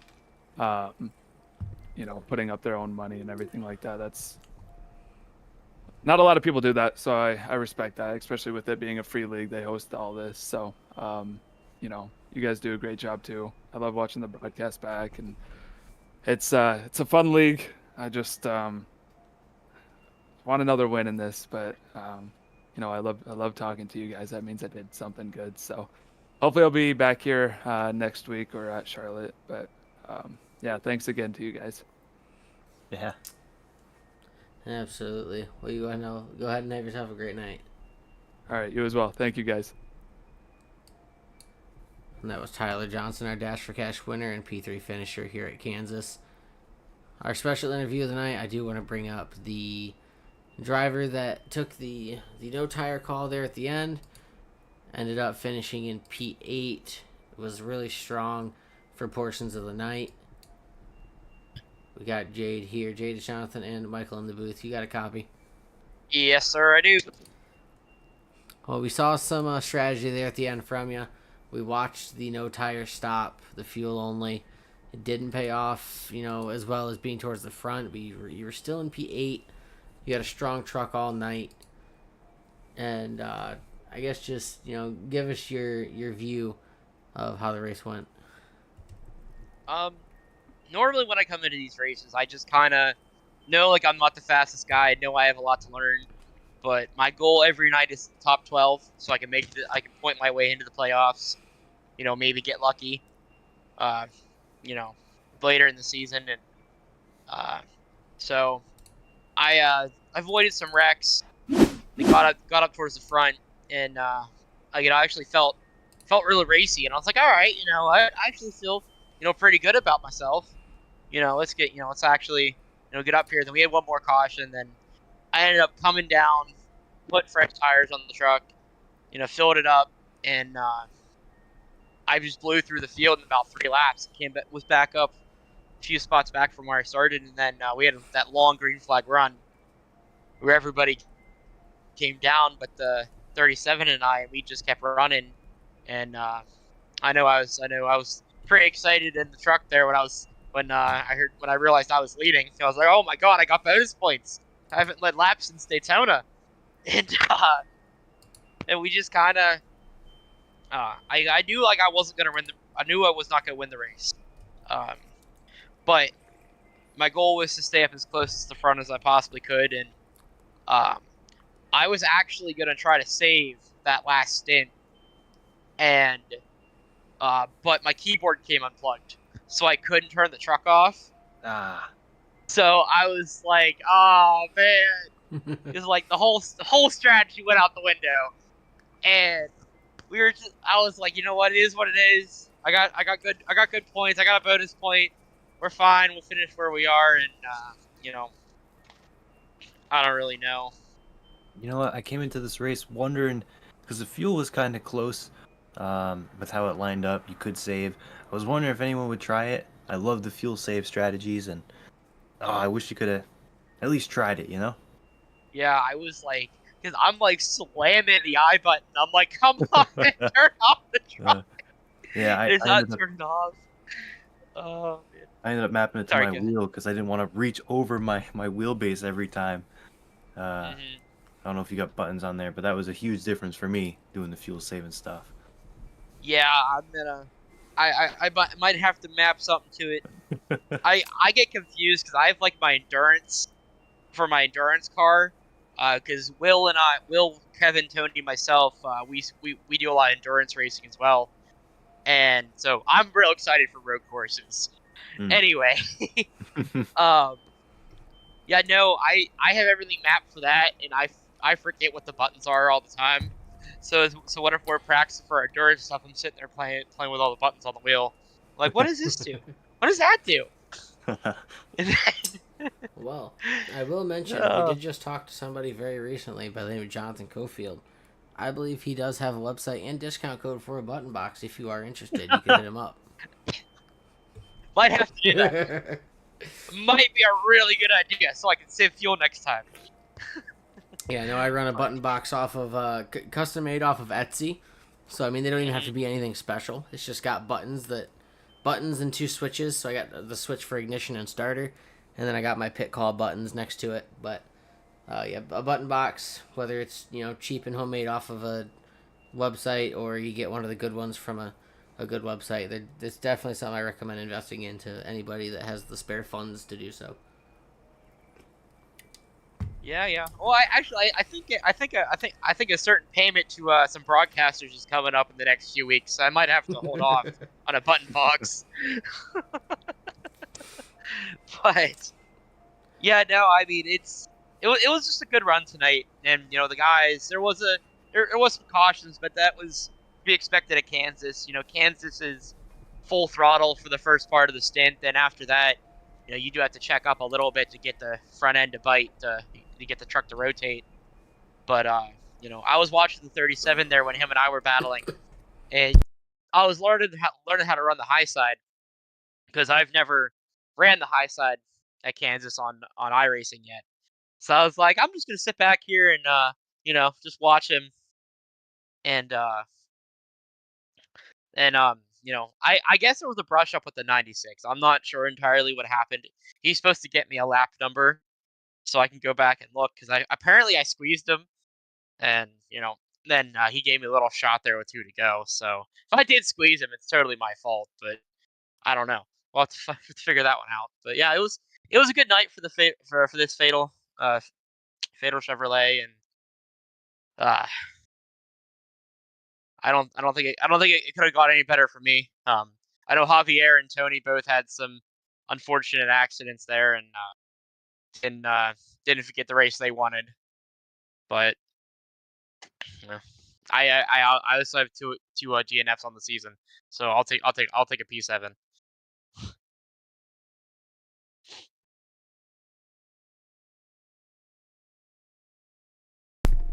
I just realized I was talking into a muted microphone. Solid run for me tonight. Got good points, some bonus points from leading a couple laps. So good to roll on into next week, and maybe we'll talk to you there as well. Absolutely. Alrighty. Well, again, congratulations on the solid run, and we'll catch you later. Absolutely. Quick shout out to Rogers Racing Engines, Castleberry Safety Consulting, Heavenly Clover Creations. I'm forgetting one. What is it? Revved Up Podcast. All right, we're good. We're good. I'll see you next week. There we go. Alright, there's Jade Feathers driving the 75, coming home P8 tonight. Solid run there. Overall, clean race for most of the drivers. We had a couple cautions early on, some minor things. But everyone, they got spread out while also battling each other. So there were like a bunch of 2-car fights throughout the field. It was really fun to watch. It was a great race. It had like everything. It had the little spurts of a bunch of cautions one after another. It had the long runs. It had the green flag stops. It had comers and goers. Kansas, it's such a great track. These guys did a great job tonight. I know we've seen them have a couple of tough nights. With that being said, we got Wilkesboro next week. Hopefully these guys have finally learned each other, having those short tracks early. It's always tough in a league, but these guys really have the chemistry I was talking about early. Looking forward to Wilkesboro. I think it'll be a good race. I love a good race at Wilkesboro. It's a really fun track to take any car to on the iRacing platform. Some good racing to look forward to next week. We got, again, they put 19 trucks on track tonight. They put roughly 20 on every week, which isn't the largest field, but in my eyes, 20 is a pretty good field. Anything higher than that just gets better. Yeah, and as we get ready to look at the results, I want to point out Mark Cofield. He was down there in points and a lot of the top guys didn't have good nights. So Mark Cofield, I wouldn't be surprised if we look at points next week and Mark Cofield jumps up above that cut line.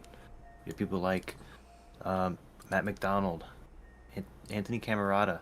A lot of the fast guys did not have good nights. Again, we'll throw them points heading into tonight up on the screen. Cofield was just looks like 6 points below the cut line.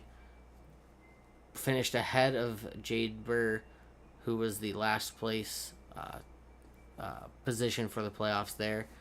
Anthony Camerata didn't have that hot of a night, so Cofield could very well, after tonight, see himself slip into the 12th, maybe even 11th position on the board.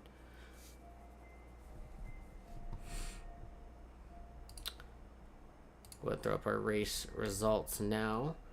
Nicholas Lamb, our race winner, and that number 37 Lamb's Motorsports machine. Jonathan Cofield trying to go from last to first, made it up to second within 1.8 of the winner. Tyler Johnson, strong night, finishes P3. Mark Cofield takes P4. Strong night for both Cofields. Tanner Coster, the playoff points and regular season points leader, has a top 5 in him as well. Keith Ayers takes P6. Jeffrey Smith cracks into the top 10 there. So does Jade Feathers. Javier Zapata with P9. And Brandon Alessi snags P10. Coming out, P11, Sleeping Beauty. Fast car tonight, Kevin Stanley Jr. had a bad night though, P12. Reginald Harris 13th. Will Moore 14th. Camerata 15th. Kyle Lawver 16th. Matt McDonald 17th. Brandon Wrestler 18th. Ryan O'Toole 19th, and Joe Bernal did not start this race. The name got registered but did not run. Don't know if 20th counts for any points if you didn't start any laps. So we'll have to see if that is a result that we keep and gets 20th place points or not. But a really clean race from the drivers. And again, another fun week to call for these guys. Yeah, they've really come into themselves. The first few weeks, like I've been saying, were rough. But these guys really learned to race with each other. I'm so excited for the rest of the season. I get through the weekend, I get Monday, and then I get to Tuesday, and I'm so looking forward to calling these races.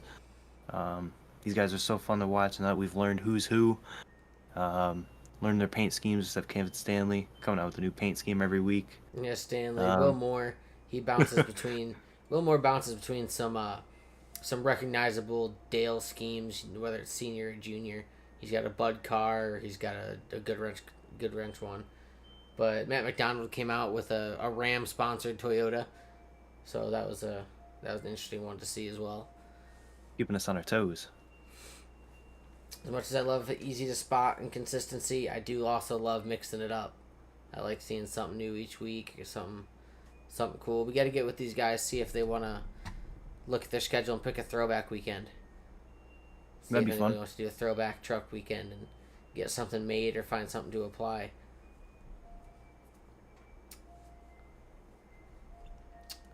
Alrighty, well, excellent race from these guys tonight. We look forward next week to, you said, North Wilkesboro. That'll be, again, roughly about 8 p.m. Eastern time when we go live again, maybe a little before, showing the practice on the pre-race screen. But this has been MC Motorsports broadcasting live from Kansas Speedway for the Worldwide Racing League.